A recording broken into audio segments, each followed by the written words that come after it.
Today I'm going to share with you one important exercise that can help your dog that is either paralyzed or your senior dog that is slightly ataxic or anything in between. So this exercise is called transitions.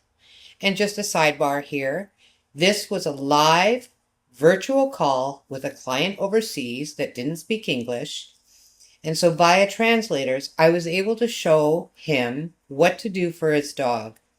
And heads up, he went to see the neurologist yesterday, and the neurologist was shocked at the improvement of his dog. So let's get rolling. Now, the other thing that you should work on is he's probably noticed that when your dog will most likely lie on the right side all the time. And you can ask him if he does that. On the right side. And the reason that they do that is because when they go to get up, when they go to get up on the right side, they use this leg.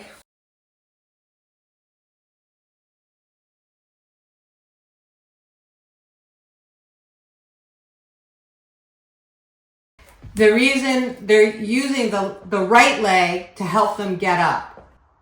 Dogs are opportunists. They will do what's easiest for them. So if you can get them to lie on the left side, which will not be easy, lie down that way, then you're gonna do an exercise and try and get them to get up from there, because the more that they use the right leg, the stronger the right leg gets, and the left leg doesn't get better. Okay.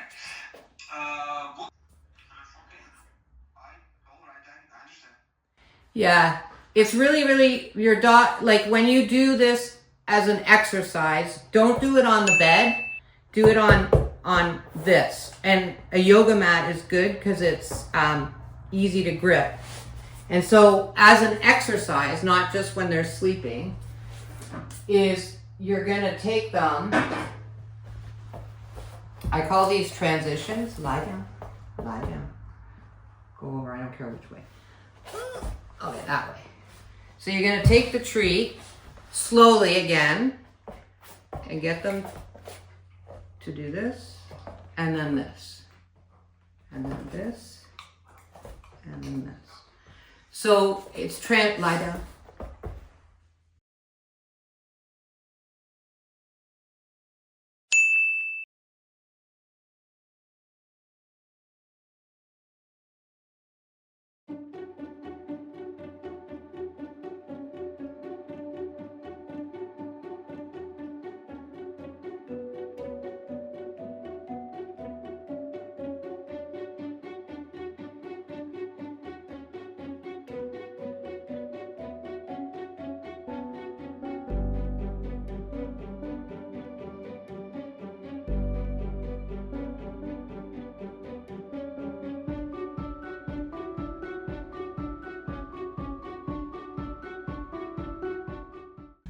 Now, his dog, it won't look like this because that left leg will probably come out.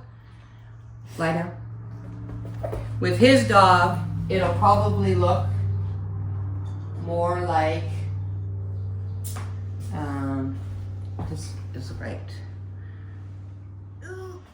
It'll go probably out. It'll probably slip out. It won't look like him. Yeah? Let me translate all this up, please. Yeah, and just tell them what will happen is if you do it like I showed you and challenge them, it will get better because dogs will do what's easiest. Another way you can help with that, come here. Lie down. No, this way. What I'm trying to do, we call it a sphinx.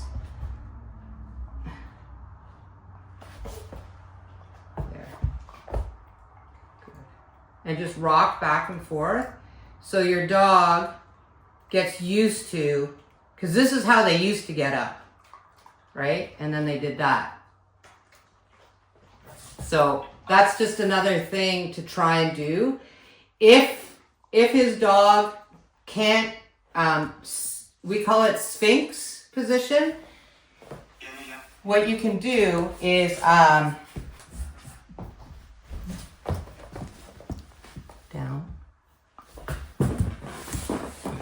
Yeah? To prevent your dog from going to the side. Okay, got it. The other exercise is part of that laying down. So we'll get him to stand. No, stand. And we're going to do a sit and stand. Now, and then you can do sit. No. Here. Sit. Down. Sit. Stand. Now, with that exercise, his left leg is going to come out. Like this leg will not be like him. You can use the boxes. And to make it like several times a week, besides all of that we do now. I don't believe that. I believe that the sit to stand is one of the most important exercises. And the reason is sit to stand. Come here. It's because your dog's muscle. Sit to stand works these muscles, these muscles, these muscles, and this muscle. And in my professional opinion, if they have a sloppy sit, like, or not a good sit to stand or lie to sit to stand, you're not building the muscles properly. You're not targeting the muscles properly. With the sit to stand, you can use the box and a wall. So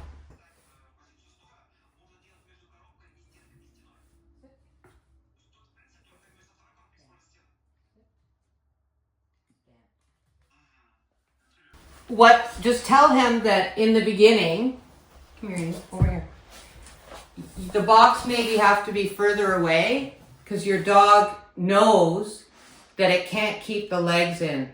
So you may have to have the box a little further away and then gradually move it closer and closer till what you want. Can you sit? Sit. Hey, sit. Not down. You don't want this, right?